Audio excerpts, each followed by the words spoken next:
Glória a Deus, aleluia.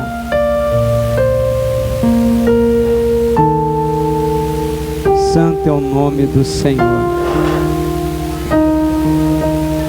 Amados, daremos início nesse culto, uma continuação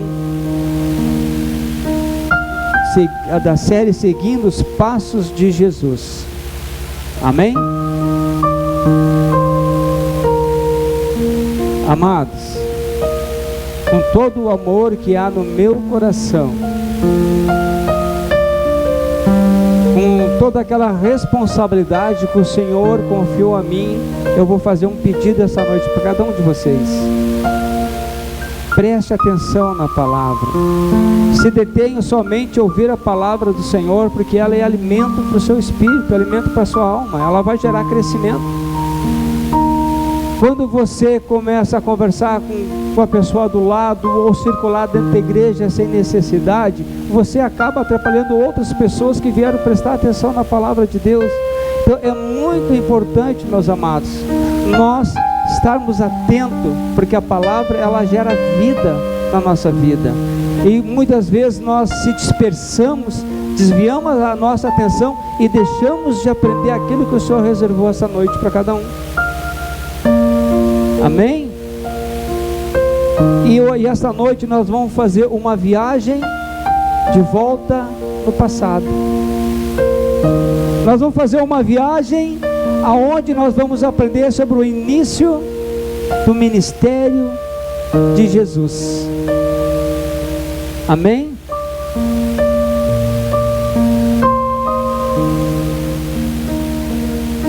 Abra sua Bíblia no livro de Mateus, no capítulo 4, versículo 12 ao 17.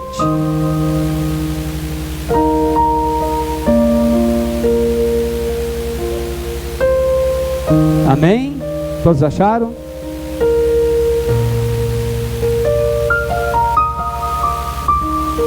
Glória a Deus.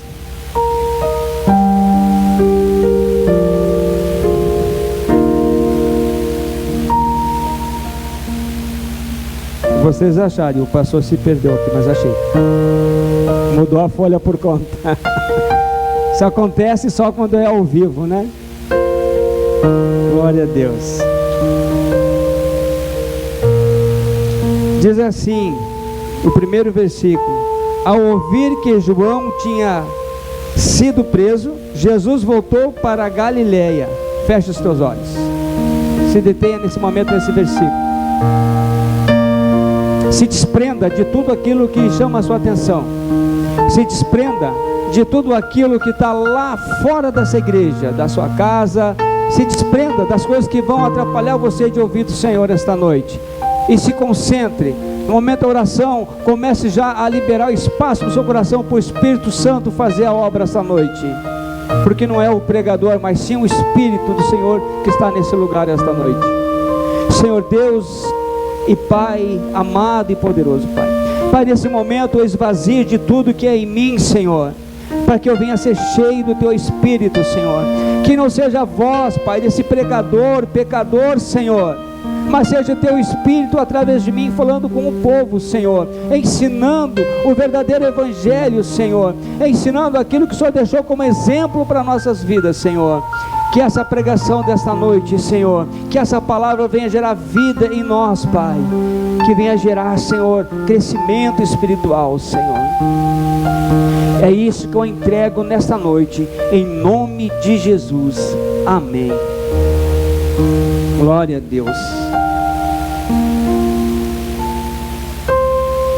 No versículo seguinte diz: deixando Nazaré, foi morar em Cafarnaum, situada à beira-mar, na região de Zebulon e Naftali.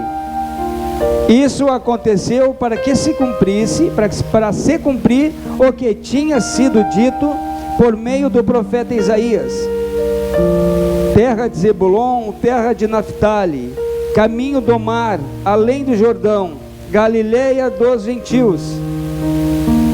O povo que vivia em trevas viu a grande luz,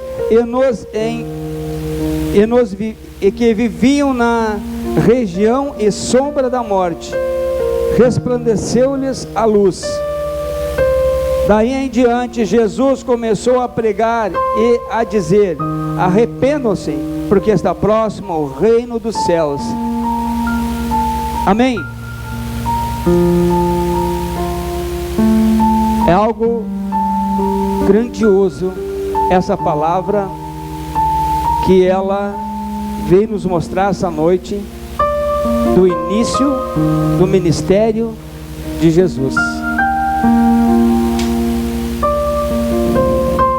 Ontem à noite nós tivemos uma reunião de pastores, e nós lá na reunião decidimos que a partir de hoje, como está começando uma nova caminhada do ministério nessa igreja, a partir de hoje o pessoal do louvor não vai mais tocar o louvor como eles tocam. Eles vão ter que usar uma bata, as cadeiras da igreja vão ser retiradas, porque em pé a gente reverencia mais o Senhor. Novo ministério, novas mudanças, não é verdade? Mentira. Jesus, ele não começou um novo ministério. Jesus, ele deu uma continuidade ao que João já vinha fazendo. Dessa mesma forma, o presbitério dessa igreja tem a responsabilidade de dar continuidade na visão que o Senhor deu para essa igreja.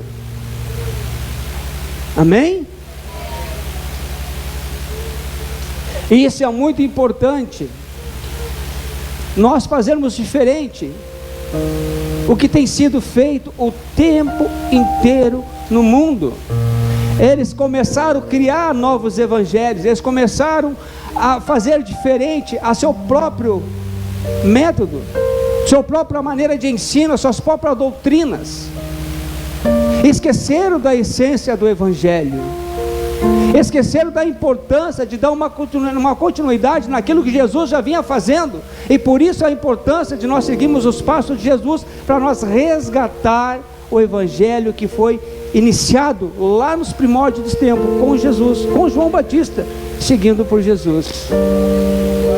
Essa é a importância de nós prestarmos atenção e começarmos a entender aquilo que Jesus vinha fazendo e o que Ele fez, para que se mude a nossa visão do que é o verdadeiro evangelho, do evangelho que é pregado fora desta igreja. Amém? Vejam bem que não foi algo aleatório. Se nós entrarmos lá no livro do profeta Isaías, capítulo 9, versículo 1, nós vamos ver que ele está dizendo exatamente o que é citado nesse texto de Mateus. Porque Jesus Cristo, quando ele soube da prisão de João Batista, ele sabia que ali estavam calando a boca daquele que pregava no deserto, aquele que clamava e anunciava a vinda do Messias, a vinda do reino dos céus. Quando prenderam João Batista, eles calaram aquela voz. Então Jesus, ele toma uma atitude, ele sai da onde ele estava e vai para a Galileia, morar lá em Cafarnaum, porque aquele povo andava em trevas, porque ele tinha como liderança um rei corrupto, um rei adúltero, um rei que oprimia o povo, e o povo estava literalmente cativo em liberdade, cativo de uma opressão, escravizado pelo sistema que regia toda aquela região da Galileia, de outros reis que foi passando, e eles foram mudando e foram cada vez mais oprimindo o povo. Jesus, ele veio para trazer luz para aquele povo que vivia nessa situação.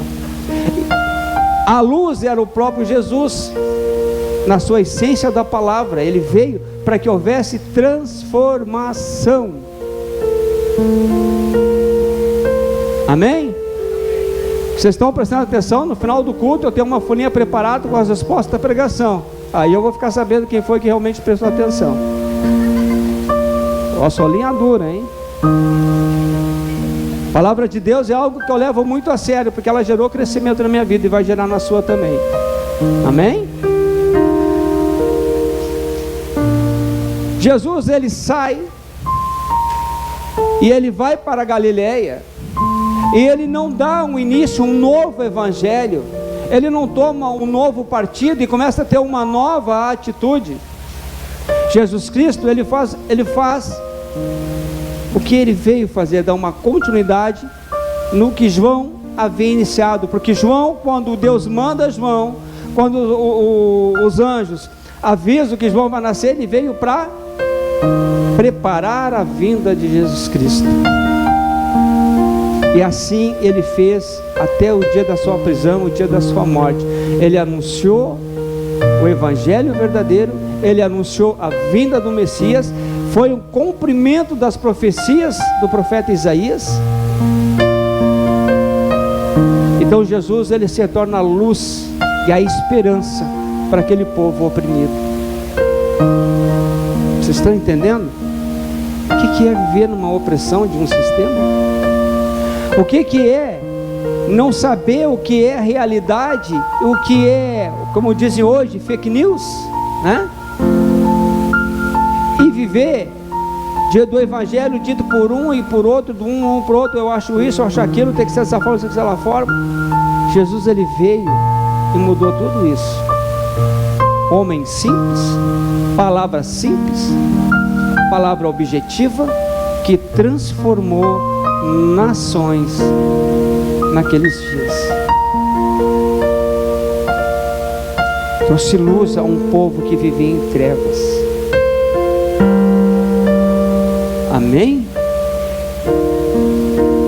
Foi boa a pregação?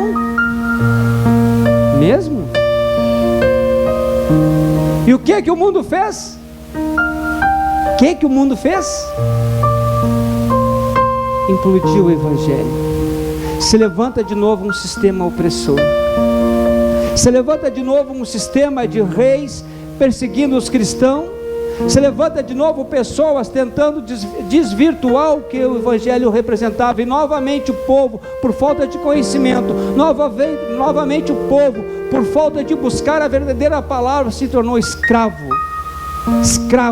novamente da opressão, das mentiras, dos falsos evangelhos, na mão de falsos profetas. Amado, aquilo que deu certo uma vez não pode ser mudado.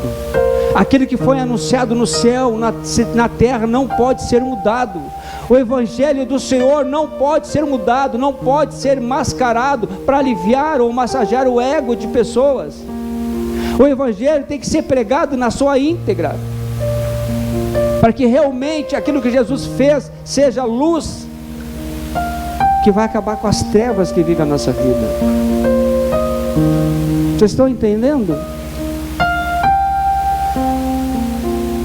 E é lamentável, amados, é lamentável quando eu começo a escutar outros pregadores, eu vejo a manipulação da palavra, eu vejo a mudança no evangelho como se fosse algo normal, uma evolução, como muitos pregam a evolução. Hoje lançamos uma tecnologia simples, daqui a uns anos essa tecnologia avançou e ela cresceu, e aí essa tecnologia se torna algo muito importante que as pessoas vão ovacionando,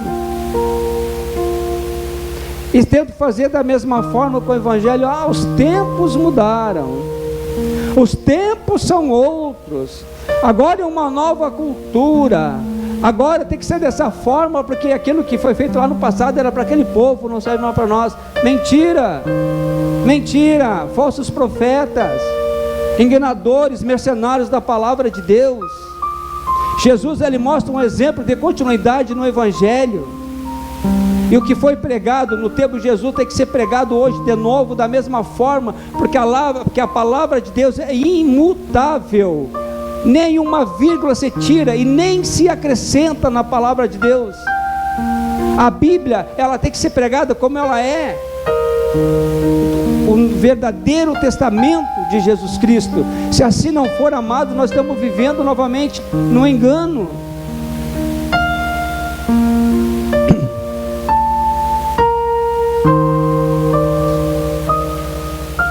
É lamentável quando a gente vê pessoas que não estão dentro da igreja, mas não estão absorvendo a palavra, não estão aprendendo e crescendo com a palavra. É lamentável a falta de comprometimento do povo de Deus.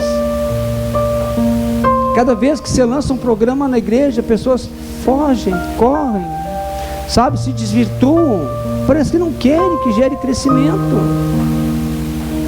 Quando a igreja propõe algo diferente para a igreja, a gente vê que é sempre os mesmos que continuam estando conosco, porque os demais parece que não querem crescimento, parece que gostam daquele evangelho que é pregado daquela maneira, que vem trazer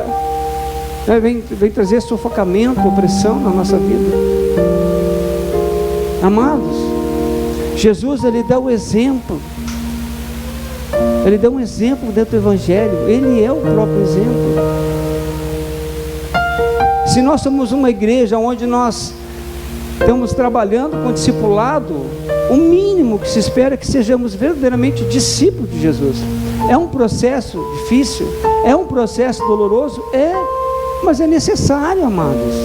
É necessário para que nós venhamos crescer como igreja, como família, como pessoas que vão dar bons testemunhos fora dessas paredes. É interessante, e eu quero que vocês prestem atenção nisso. Mais de 2000 anos se passaram desde o nascimento de Jesus.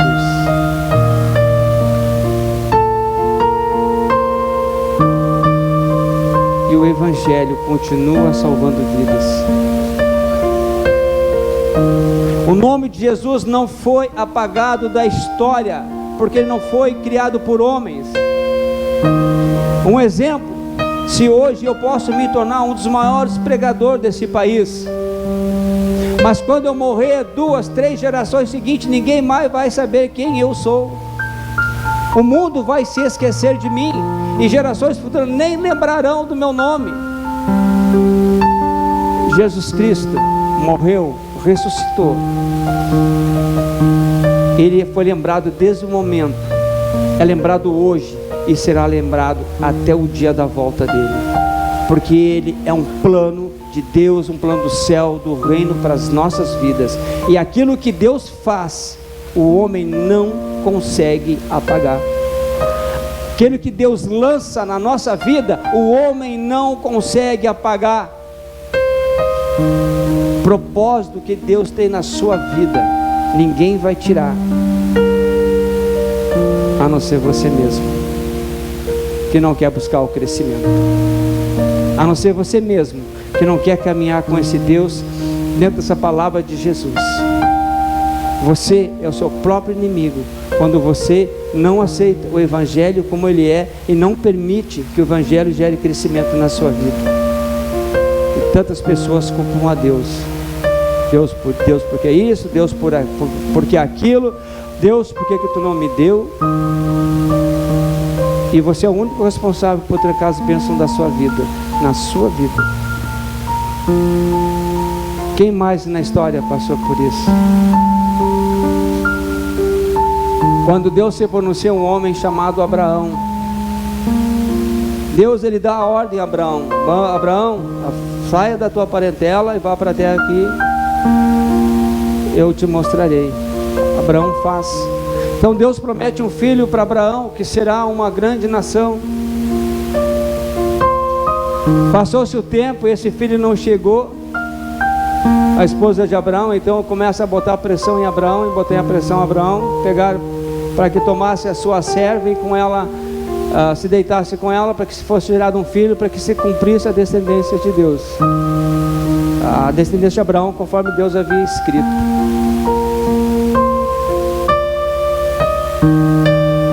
Pessoas tentando ser Deus, precipitando as coisas que é no tempo de Deus. Por conta disso, a palavra de Deus fala que por 15 anos Abraão segurou a bênção que Deus tinha para ele. Depois de 15 anos, nasceu o filho da promessa. Lendo esse texto, eu vim entender que muitas bênçãos na minha vida demoram para chegar, porque eu mesmo tento fazer as coisas sobre a minha vontade, não sobre a vontade de Deus. Eu impeço a bênção de Deus de chegar até mim. E eu digo: Senhor, mas tu me prometeu, por que até agora? Olhe para dentro de si mesmo e veja se você não é o responsável de trancar as bênçãos de Deus. Amém? Amados, para concluir essa palavra desta noite, vamos aprender a fazer uma autoanálise das nossas vidas. Para os novos visitantes, aqui um esboço de toda a palavra pregada. E essa igreja, ela tem essa atitude de fazer o esboço para que essa palavra seja estudada por você em casa, para que ela, na sua casa, você possa usar ela até como um devocional, para aprender mais, para fazer uma análise na sua vida, e também você vá para o texto da Bíblia, que é riquíssimo.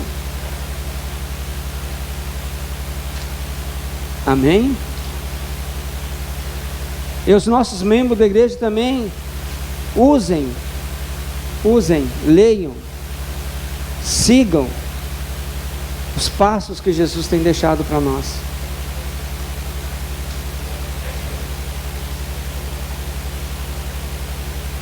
Se nós virarmos o verso da nossa folha, porque o que está na frente ali foi que eu ministrei, se nós virarmos o verso da nossa folha, ali tem uma perguntinha: o que aprendi sobre o ministério de Jesus? O que eu aprendi daquilo que o Senhor tem deixado para mim? Mais abaixo, durante a nossa vida cristã, passamos por tantas dúvidas e perguntas: qual é o meu lugar? Qual é o meu ministério? Jesus, antes de iniciar o seu chamado, foi batizado, jejuou por 40 dias e noite, foi tentado por Satanás. Aí então começa o ministério de Jesus. Ele passou por um processo, mesmo sendo ele filho de Deus, mesmo sendo ele o Messias, ele foi exemplo de humildade de homem e passou por todo o processo igual a cada um de nós. Ele não se exaltou por ser filho de Deus, ele desceu ao nível do homem, para que o homem fosse salvo através dele. Precisamos passar por várias etapas em nossas vidas, para que possamos entender o propósito de Deus para nós. Se nós não passar por essas etapas, se nós se desviar dessas etapas, se nós fugir do propósito de Deus, nunca chegaremos a lugar nenhum, amados. Como eu disse, o processo pode ser doloroso, mas ele é necessário. Ele é necessário para que haja crescimento em nossas vidas. Para entendermos o que Deus reservou para cada um de nós, é necessário que sejamos comprometidos na obra, deixar Deus nos usar conforme a sua vontade. Os dons nós não escolhemos, pois o Espírito Santo é quem nos dá e Deus nos capacita, e o nosso compromisso é usar esses dons usar os dons ou o ministério com sabedoria e com compromisso com as coisas de Deus. A falta de responsabilidade na obra de Deus é grande. Pessoas que estão levando o evangelho como se fosse algo, sabe, que fica flutuando. Ora eu vou, ora eu não vou, não sei se eu quero, não sei se eu não quero, sabe, não se firma, não se alicerça. E isso que eu estou falando não é só para essa igreja, isso é geral, é no mundo inteiro. Igrejas em outros países estão sendo fechadas, o evangelho está sendo implodido, igrejas estão ficando vazias, porque essa modernidade que vem agora tem tirado o evangelho das igrejas e levado para o mundo. Os nossos jovens têm aprendido com o mundo, não têm aprendido dentro da igreja. E a responsabilidade é nossa, que estamos aqui dentro buscando a palavra verdadeira, gerar vida em outras pessoas, através do nosso exemplo, como discípulo de Jesus. Nós temos que ser luz, temos que ser sal. E muitas vezes saímos da igreja insonsos, apagados e insonsos, porque não nos firmamos na palavra do Senhor, não nos libertamos de maus hábitos. Nós podemos esconder de nossos irmãos, mas daquele que solta o nosso coração, nada é oculto. Nada é oculto. Tem pessoas que tentam esconder de Deus, mas não conseguem, porque Deus, Ele conhece teu coração. Deus sabe se você tem uma entrega verdadeiramente com Ele, ou se você só é uma figura dentro da igreja, só um participante dentro da igreja, alguém que quer passar para as pessoas aquilo que ela não é dentro do seu coração. E isso é um perigo para a sua vida, porque essa maldição gera para você mesmo, gera para nós mesmos. E essa palavra serve tanto para vocês, como ela serve para mim também, que sou um pecador também. Também tenho falhas. Também eu tenho que me pôr de joelhos. Também eu tenho que pedir perdão para o Senhor todos os dias. Também eu tenho que chorar amargamente de vergonha de pequenas atitudes que muitas vezes geram uma dor no coração de um irmão. Porque quando eu ministro, eu não ministro apenas para a igreja, eu ministro para mim também. Porque eu também preciso ter recuperação com o Senhor. Eu preciso vigiar meu ministério todos os dias. Eu vou morrer na minha velhice, se assim Deus quiser, e ainda vou estar vigiando pelo meu ministério todos os dias, porque todos os dias a gente peca. Mas o que faz a diferença é o nosso arrependimento sincero, aquele que agrada o coração do Senhor. Isso é importante. Quando você diz assim, olha, eu vou me entregar, não para que os outros vejam a mudança em mim, mas para que o Senhor me reconheça como um homem, uma mulher transformada no Evangelho. Isso é importante. Que a trajetória desse presbitério nessa igreja seja bênção na sua vida, para que nós possamos ser bênção nas suas vidas. Nós precisamos de cada um de vocês, andando lado a lado, andando de igual, nos conhecendo, nos oportunizando a aprender um com os outros. Amém? Eu falo por mim, mas também creio que falo também pelos outros pastores. Precisamos de vocês para que essa igreja cresça. Precisamos do empenho de cada um de vocês para que esses ministérios venham gerar mais vida, mais pessoas venham, ao ponto de não termos mais espaço, e automaticamente Deus vai levantar outro lugar para nós congregar, porque muitas pessoas virão. Eu profetizo como homem de Deus, eu profetizo nessa noite um crescimento, não apenas de pessoas, mas um crescimento espiritual na vida de cada um de vocês. Eu profetizo algo novo na sua vida, que você seja luz aonde você estiver, que pessoas se apaixonem pelo Evangelho só de conversar com vocês. Amém? Eu vou pedir para a pastora Sônia pegar a folhinha da prova. Vocês têm 5 minutos para responder, amém? Nossa, foi meia dúzia que falou amém, eu estou brincando. É só uma brincadeira, tá? Mas que essa palavra tenha fixado no seu coração. Isso sim, eu peço a Deus.